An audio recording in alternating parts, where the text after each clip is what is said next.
দেখুন, আর তো মাত্র হাতে কয়েকটা দিন, তারপরেই হোলি, অর্থাৎ হোলির উৎসব, যেটাকে আমরা আপামর বাঙালি বলে থাকি বসন্ত উৎসব। কিন্তু জানেন, এই হোলি হিন্দু ঐক্য, আধ্যাত্ম, সনাতনী বিজ্ঞান, লাঠমার হোলি এর মাধ্যমেই বর্ষানায় সেখানে উৎসব শুরু হয় এবং সেই উৎসবই কিন্তু চলতে থাকে। আর এই হোলি উৎসবকে কেন্দ্র করে কিন্তু রীতিমতো একটা প্রত্যেকটা সময় আমরা দেখি যে একটা উন্মাদনা, একটা সাজো সাজো রব থেকে থাকে। আর হবে নাই বা কেন বলুন তো, এটা তো রাঙিয়ে যাওয়ার উৎসব। সেই রাঙিয়ে যাওয়ার উৎসবেই এইভাবে প্রত্যেকে আনন্দিত হওয়াটাই খুবই স্বাভাবিক। এবং এই বিষয় নিয়ে আজকে আলোচনা করে নেব। আমার সঙ্গে রয়েছেন এই মুহূর্তে স্টুডিও থেকে রয়েছেন হিরণময় মহারাজ, হিন্দু সাধু। আপনাকে স্বাগত রিপাবলিক বাংলায়। দেখুন, আমি শুরুতেই বলছিলাম এই যে হোলি, হিন্দু ঐক্য, আধ্যাত্ম এবং একটা সনাতনী বিজ্ঞান, একটা অদ্ভুত মেলবন্ধন রয়েছে। সেই মেলবন্ধনটা যদি আপনি একবার খুব ছোট্ট করে হলেও একটু ব্যাখ্যা করার চেষ্টা করেন। আসলে দেখুন, আমাদের যে হোলি উৎসব, হোলি সবাইকে এক করবার উৎসব। আসলে আমরা হোলিকে মহোৎসব বলি। মহোৎসব মানে আমাদের শাস্ত্রে বর্ণনা আছে যে গৌরশ্যাম রচোজ্জ্বলা বিলাস উৎসবী নিত্যম তিভি রসৌষ মাদনকলা বৈদগ্ধ দিগ্ধাত্মভি রাধা মাধব উন্নত উজ্জ্বল পরমানন্দ রসসুখসার। যেখানে পরমানন্দ তত্ত্বের বিষয়, যেখানে যে উৎসব সবাইকে এমন করে এক করতে পারে, সবার মাঝে যে হৃদয়ের যে অন্ধকারকে দূর করে সেখানে রাঙিয়ে দিতে পারে বেনিয়া সহকলাতে। আমরা যদি শাস্ত্র ঘেঁটে দেখি তবে দেখব হোলি উৎসবে আমরা রঙের ব্যবহার দেখতে পাই। যে রং আমরা জানি, রং তো বেনিয়া সহকলা, বেগুনি, নীল, আকাশি, সবুজ, হলুদ, কমলা, লাল, তো সব রং মিলেমিশে কালো রং হয়। আমরা বৈষ্ণব শাস্ত্রে যদি দেখি, হোলিতে গৌরাঙ্গী হইল কালা, হোলিতে গৌরাঙ্গী হইল কালা।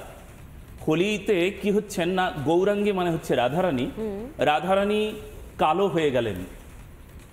যখন এই তত্ত্ব সামনে তুলে ধরা হয়েছে তখন ঠিক এই প্রচারটা হচ্ছে যে গৌরাঙ্গী কালো হয়ে যাচ্ছে। এবার কালার হইল জ্বালা, গৌরাঙ্গী কেমনে খুঁজিব? মানে কালোর, এবার কালা বলতে এখানে ভগবান কৃষ্ণ, তার হলো জ্বালা, এবার গৌরাঙ্গীকে খুঁজে পাচ্ছেন না। তিনি মনে মনে ভাবছেন কোথায় আছে গৌরাঙ্গী। লীলায় এমনই একটা চমৎকারিত্ব বিষয় যে এখানে কালো আর ধলো সব একাকার হয়ে যায়। আমরা জানি 1919 সালের ঘটনা আমি আপনাদেরকে তুলে ধরব, যেখানে শ্বেতাঙ্গী আর কৃষ্ণাঙ্গীর মধ্যে যে বহুদিন ধরেই চলছিল, কিন্তু 1919 সালে ভয়ঙ্কর এমন একটা আন্দোলন তৈরি হয়েছিল, সারা বিশ্বের ইতিহাসে আজ পর্যন্ত সেটি সাক্ষী দিচ্ছে। কালো আর সাদার লড়াই, বর্ণের লড়াই, যে লড়াই বুঝিয়ে দিয়েছে সেটি অন্যায় ছিল। ইতিহাসে আজ পর্যন্ত সেই বীভৎস ঘটনাকে আমরা তুলে ধরতে চাই। আপনি দেখবেন, আর সেই সুপ্রাচীন আমাদের সনাতনী সভ্যতা, সনাতনী সংস্কৃতি, যেখানে সবাইকে এক করবার জন্য কালো আর ধলো বাহিরে কেবল, ভিতরে সবারই সমান রাঙা। যেখানে কালো আর ধলো ওটা বাইরের রং, ভেতরে সবার এক রং। আসলে আমরা অনেক সময় এইভাবেই আমরা হোলি, আমরা বাংলায় থেকে আমরা হোলিকে বললাম দোল, না আমরা হোলি বলবো না। এই যে বৈষম্য, এই যে বিভাজন, এই বিভাজনটা কিন্তু সেই সময় ছিল না। আমরা যদি ভালো করে বিচার করি দেখব যে ধর্ম সমন্বয়ে নজরুল ইসলামের কথা যদি বলি, তার লেখনী ফলকে আমরা যদি হোলিকে নিয়ে কোনো কবিতা বা তার কোনো গানের দিকে আমরা তাকাই, তবে দেখব সেখানে তিনি হোলি সম্বন্ধে এত বলেছে, আজ মনে মনে লাগে হরি, এছাড়াও বহু স্থানে এমন সুন্দরভাবে হোলি এসেছে আজিরে দেখ চাহিয়ে, বড় সুন্দর।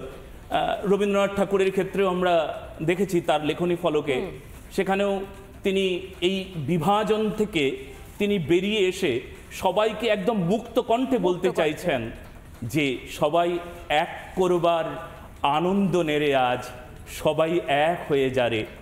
আমরা সুনির্মল বসুর একটা কবিতা যদি আমি আপনাকে শোনাই, আজকে প্রাণের হোলি আয় করি গলাগলি, ভুলে গিয়ে দলাদলি, ভুলে গিয়ে দ্বন্দ্ব দোলের আনন্দ, প্রাণের নিবিড় কোণে রং ছিল সুগোপনে, সেই রঙে মেখে দেব প্রীতির সুগন্ধ দোলের আনন্দ, ভেদাভেদ সব ভুলে দেব আজ চোখ খুলে, স্বার্থের বোঝা নিয়ে যারা আছে অন্ধ দোলের আনন্দ। এই যে দোলের আনন্দ, এই কথাটা শোনার পর সত্যি প্রত্যেকের মনটা এই মুহূর্তে মনে হয় প্রত্যেকেই উড়ু উড়ু করছে। আর হবে নাই বা কেন বলুন তো, আর তো মাত্র কয়েকটা দিন। আচ্ছা মহারাজ, আপনি আজকে রয়েছেন রিপাবলিকের স্টুডিওতে, একটা বিষয় খুব জানতে ইচ্ছে করছে। এই যে হোলির 6 দিন আগে থেকেই বার্সানাতে, মথুরাতে, সেখানে এই উৎসবটা কিন্তু শুরু হয়ে যায়, এবং এই যে উৎসবের সূচনা, সেই উৎসবের সূচনাটা লাঠমার হোলির মাধ্যমেই হয়।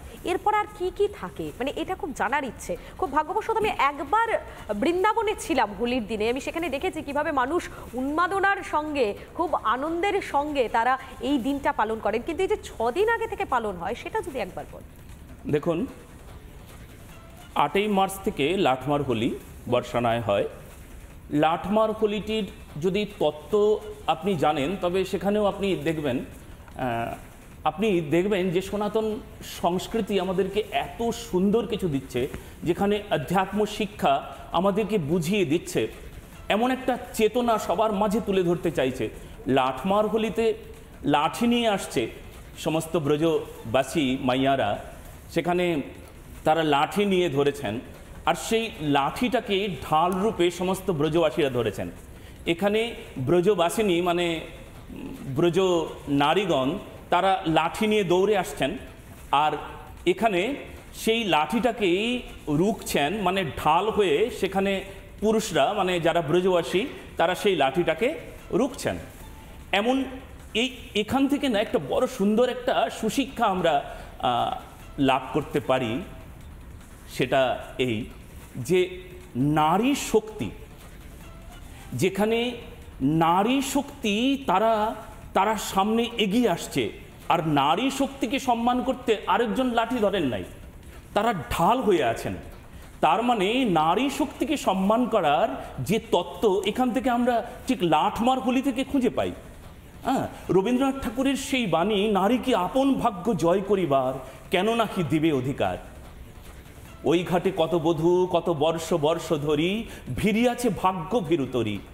আমরা একটা জিনিস স্পষ্ট এখানে খুঁজে পাই যে আমাদের এই যে সনাতন সংস্কার সংস্কৃতিতে আমরা এইটুকু বুঝতে পারি যে এখানে একটা বিরাট সম্মানের জায়গা, যে সম্মানটা আমরা হয়তো আজকে বিভাজনে আমরা ওই জায়গায় দাঁড়িয়ে, যেখানে ভাগাভাগি আমরা তারা এই বিষয়টাকে কেন্দ্র করে আমরা ভুলে গিয়েছি আমাদের সনাতন সংস্কৃতিকে।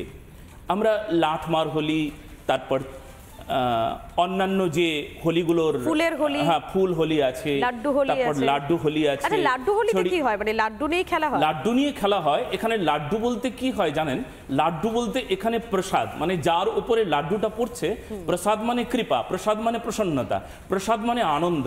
আর সেই আনন্দ উৎসবেই সকলের যে একসাথে মিলেমিশে যে আনন্দ করবার জন্য সেখানে ওই লাড্ডু উৎসব করা হয়, বড় আনন্দের। এবং এই লাঠমার হোলি, ফুলের হোলি, হোলিকা দহন, তারপরে ব্রজের হোলি থাকে, এবং বৃন্দাবনের রঙ্গনাথ মন্দিরে সেখানে হোলি, এবং সেই হোলি দিয়েই অনুষ্ঠানে শেষ হয়। তবে এই যে হোলির উৎসব, সেই হোলির উৎসবকে কেন্দ্র করে পুরো দেশেই একদম প্রত্যেকের মনটা খুব ভালো থাকেন। কেন ভালো থাকে বলুন তো? কারণ রাঙিয়ে দেওয়ার উৎসব, আর রাঙিয়ে দেওয়ার উৎসব মানেই তো প্রত্যেকের একটা খুশি, আলাদা আনন্দের বিষয়। ধন্যবাদ, আমার সঙ্গে ছিলেন এতক্ষণ হিন্দু সাধু হিরণময় মহারাজ, আপনাকে অসংখ্য ধন্যবাদ এত সুন্দর করে পুরো এই যে হোলির বিষয়টা, সেই বিষয়টাকে বুঝিয়ে দেওয়ার জন্য আপনাকে অসংখ্য ধন্যবাদ। নানা ধরনের কন্টেন্ট দেখার জন্য লাইক করুন, শেয়ার করুন আমাদের ফেসবুক পেজ, সাবস্ক্রাইব করুন আমাদের ইউটিউব চ্যানেল। পাশাপাশি অন্যান্য ব্রেকিং নিউজের জন্য অবশ্যই চোখ রাখুন রিপাবলিক বাংলায়।